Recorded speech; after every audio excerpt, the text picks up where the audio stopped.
the Ortho PAC, hosted by Sam Dyer. Welcome to the Ortho PAC, where we discuss up-to-date orthopedic topics for the busy clinician. I invite you to sit back and relax as I attempt to fill in the gaps between education, current events, and real-world practice. Welcome, listeners. It's already time for the annual meeting in Indianapolis, August 21st through the 25th. Today I have ScottJolman and Sarah Bolander. Scott's retired colonel from the U.S. Army and is the conference chair for the PAOS annual meeting. Scott, welcome to the podcast once again. Thank you. Happy to be here. Sarah is helping us with many things, actually, but right now she's coordinating the workshops for the meeting, and I wanted to have her on to talk a little bit about that. Sarah, welcome back. Well, thank you. I'm excited to be here. We're excited to have you, and we're excited for Indianapolis, too.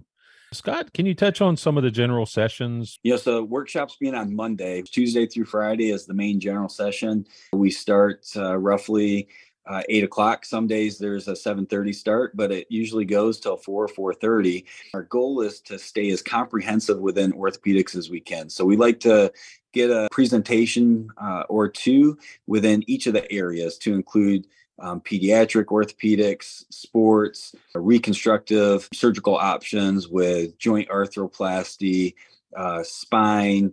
And so what we attempt to do is we try to lump in like areas within either the morning or the afternoon sessions of general session. Sometimes it's hard and difficult to do that just with scheduling conflict, but what you can anticipate is that you're going to have a very comprehensive lineup from some very reputable surgeons within the community. We're getting surgeons from Indiana University, from Ortho Indy, from Forte Sports Medicine, surgeons that support major league and national sport teams. And so we're excited that we have a good lineup going. It should be captivating and enticing for anybody that wants some good knowledge update. So you hear that from Scott. Scott's putting together the talk. So we've got a lot of speakers that we haven't had before. But when you look at the meeting itself, just the content, I mean, we have the lectures, but we have workshops. And Sarah's coordinating that workshop portion. So Sarah, tell us about the workshops. How does all that work? Well, I love that you're highlighting the workshops right now. Obviously, this is my passionate part about the conference. I'm a huge advocate for ongoing education, but the workshops give us this unique opportunity to really get hands-on exposure, or at least small interactive groups to really get down there and understand the different components that we're offering. So we've not only offered some of the same very popular workshops every year, but we continue to add and increase these workshops based on interest from our previous attendees. So this year we have some of our basics, which we bring back every year due to popular demand. And that includes casting and splinting, which is really the basics. It goes through all the different types of casts and splints, and then they get to spend most of the time in hands-on and putting them on each other. So it's pretty engaging. It's very fun.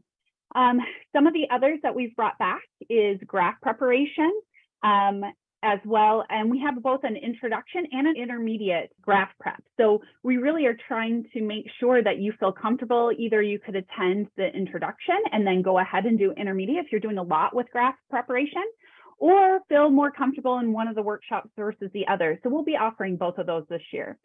We also have fracture fixation, which is always very popular, depending on the morning or the afternoon workshop. They're both mostly focused on introductory, but very different in some of the types that they're going to be approaching. Another one that we keep bringing back are all our different exams for different extremities. For example, we always do an upper and lower extremity. This year for our upper, we're going to do a shoulder exam. And this is going to include not only content around how to perform different shoulder techniques. As we know, there's lots of specialized techniques that go in around the shoulder, but also some injection techniques, which we're really looking forward to as well. And similarly, we'll be doing that with the knee for our lower extremity workshop. So it'll be focused on all the specialized exams for the knee and common conditions in the knee, and then also an injection component to that as well. A new one that we're bringing on this year and is an exam of the spine. So I really am looking forward to that. I think this is definitely a need from some of our attendees that are doing more and more spine. So I'm excited to bring that on this year. Beyond that, we are also bringing on another new workshop, which is our imaging workshop. We've always tried to do a smaller session on some interpretation of basic imaging, but this year we're going to actually provide it in a workshop format where you'll be able to go at different stations and learn more about shoulder and elbow, or the hip and pelvis, or ankle and foot. We'll also have a ped station and a spine station. So we're really excited to offer a very small interactive session where you can be engaged in interpreting radiology, which I think is so important, of course, in orthopedics.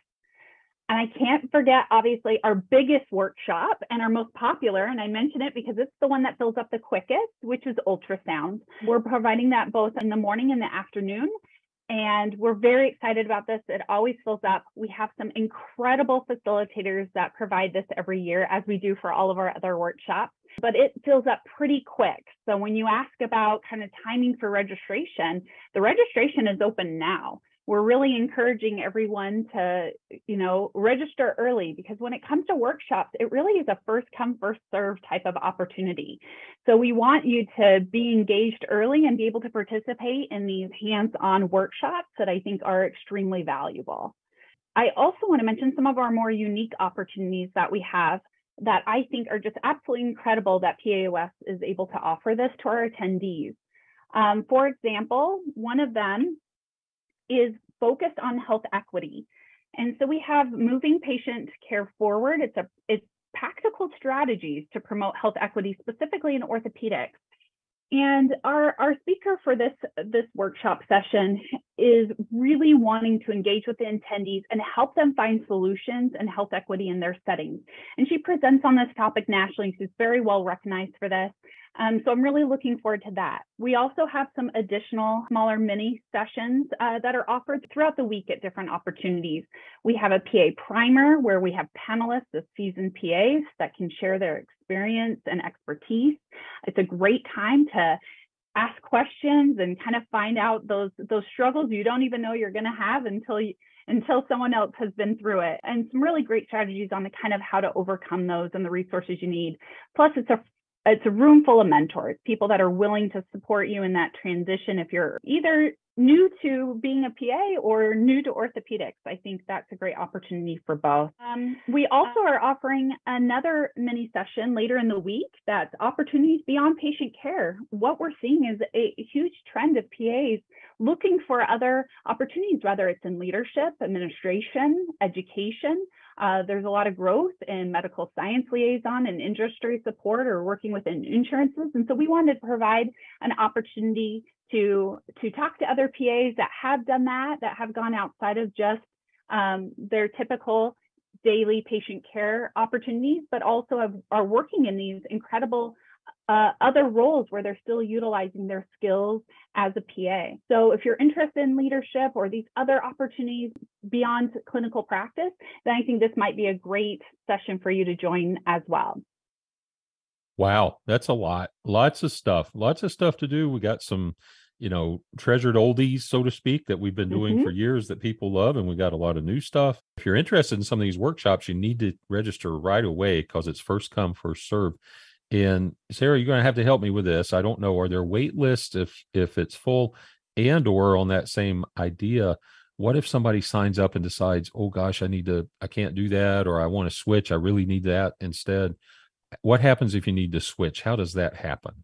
Great questions. I absolutely think that we want to include as many as we can, and please join the wait list if it's already full, because that gives us an idea of what the interest level is. And sometimes we're able to expand these or look for ways to include additional attendees. So please join the wait list if you have interest and they're currently full. Right now, there's still plenty of openings for all the workshops.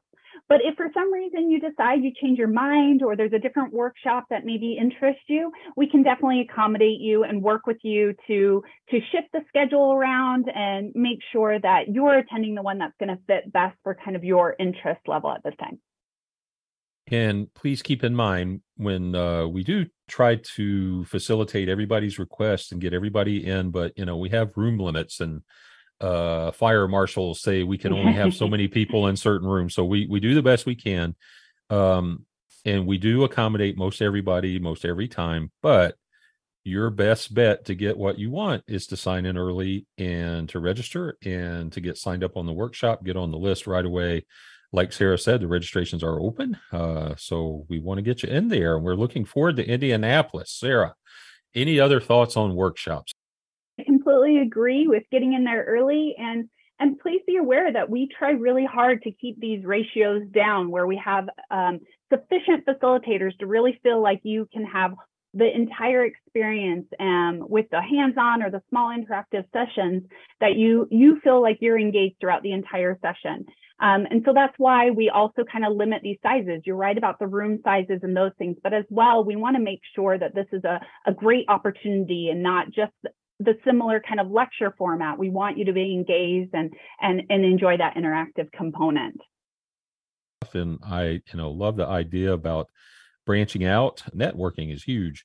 One of the biggest things with the annual meeting is being able to network and talk to other people and see what they're doing and what you're doing and kind of compare notes and that sort of thing. So that's all very important. Can you talk some about the poster presentations? We're continually trying to grow our poster presentation portion of the conference as well. And so we encourage anybody that has any ongoing or completed research that they want to get out at the conference, please touch base with us. Contact information is on the website at PAOS. What we typically do is during lunch hours, we have poster boards that are up with the presenters themselves around for questions and answers for the attendees. Also, this year, we're going to incorporate some podiums for poster presenters that want to present their research in front of the general session audience. And so we're excited to continue to grow this, and we look for more interest. And so please contact us in regards to that. I'm excited. I my first time to Indianapolis. And it's a PAOS first time. Scott, tell us about Indianapolis. Why did the selection committee decide on Indianapolis this year? Yes, sir. We're very excited about Indianapolis. There's a lot to offer in the town. There's a bunch of social activity opportunities as well as just outside activities that you can partake in that are easily accessible to the JW Marriott, both within a walking distance and if you just wanted to hop in an Uber to get around real quick. The zoo is right there that you can walk to. The river actually has a nice river walk that you can go walk and or run if you wanted to, that goes down about 2 miles and then loops right back around to the hotel. Additionally, there's a cultural trail that has quite a few museums and many historical preservation sites that you can walk and visit. The Indianapolis Motor Speedway is nearby, driving distance. There's a museum that you can visit right across from the hotel, as well as Victory Field, where Indianapolis Indians play, of which we have, we're looking at a baseball game as well as tours with the Indianapolis Motor Speedway during the week of the conference for additional social activities for the attendees. There's also multiple restaurants and just nightlife venues that are available. We went and visited the Punch Bowl Social a couple months ago, and it's a phenomenal place where get a group of people together, sit down, eat some food. There's everything from cornhole to pool tables to bowling alleys that you can partake in, karaoke if you want. I'm very excited. There's a lot of opportunity outside of the conference, but the conference itself is always going to, be great for knowledge updates and learning. But outside of that, just the networking and social activities is going to be huge. Sarah, what do you think about the JW Marriott in Indianapolis? Hotel itself is gorgeous. The accommodations there have been absolutely excellent. I've been lucky enough to stay there now several times for different reasons, and always enjoy returning back. The location is great. It's an easy commute from the airport, but also the location is right there downtown. So you've got probably around 300 different restaurants and breweries nearby.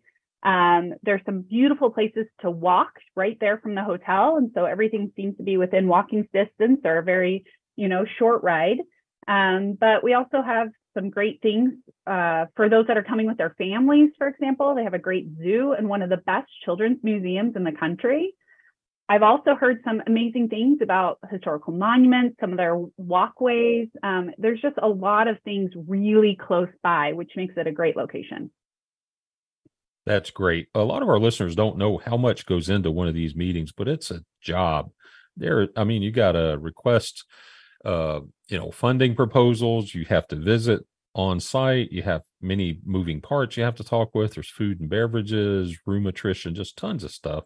So, Scott, are the registrations going well? I really want to emphasize to our listeners that you have to not only register for the meeting, you have to book your flight and you have to book your room. Those three separate things. As far as registration goes, registration is going very well at this point. And I definitely would echo the same thing that you're saying. Please reserve your rooms.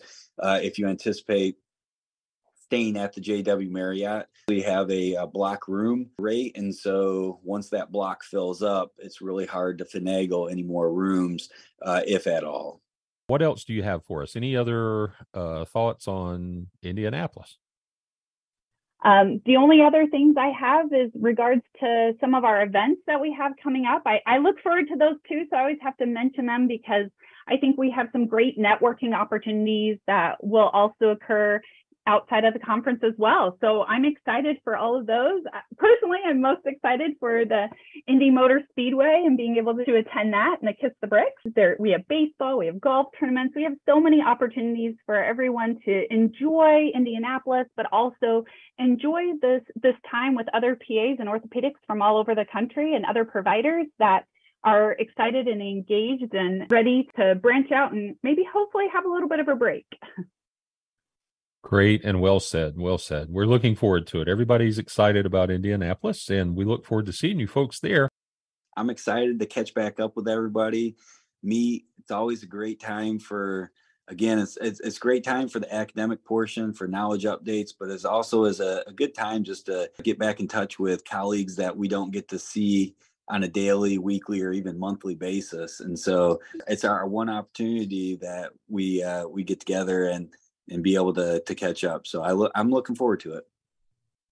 Absolutely. Scott, thanks for all your hard work. I know there's a lot that goes into this. How many helpers do you have with this? I'm just curious, just off the top of your head. I know you got a lot of people. I mean, you can't do this kind of thing by yourself. You got to have a team. So, no, yes, sir. No, you probably have 20, 30 people or more? Yeah, I would say we at least have 35 individuals that are helping us get this conference together, between Miss Elizabeth Darr and Miss Sarah Bolander as being some heavy lifters on getting this conference together. We additionally have workshop facilitators, leads, and we also have individuals that are working behind the scene throughout the entire week, ensuring that general session continues to move smoothly. Yeah, a lot of work, big team, a lot of effort that goes into this, and it's worth it. You guys come and see us in Indianapolis, and I look forward to seeing you there, Scott. Yes, sir. We do too. Scott, Sarah, thanks for coming on today. I look forward to seeing you soon. Thank you. I appreciate it. Yeah, I think it's going to be a great time. Yeah, a lot of work, big team, a lot of effort that goes into this, and it's worth it. You guys come and see us in Indianapolis. The conference is August 21st through the 25th. When you reserve your room, ask for the PAOS room block, and that will end on July the 19th or when the block is full. So you really want to register soon so you can get the room block rate. Now, we also have an early bird registration for the conference that runs through July the 31st. After the 31st, the registration rates go up. So I want to emphasize to everyone, remember, because you register for the conference does not mean you have a hotel room, nor does booking a hotel room mean you're registered for the conference. You have to do both of those things. And we'll update you with further details as they come in. We look forward to seeing you there.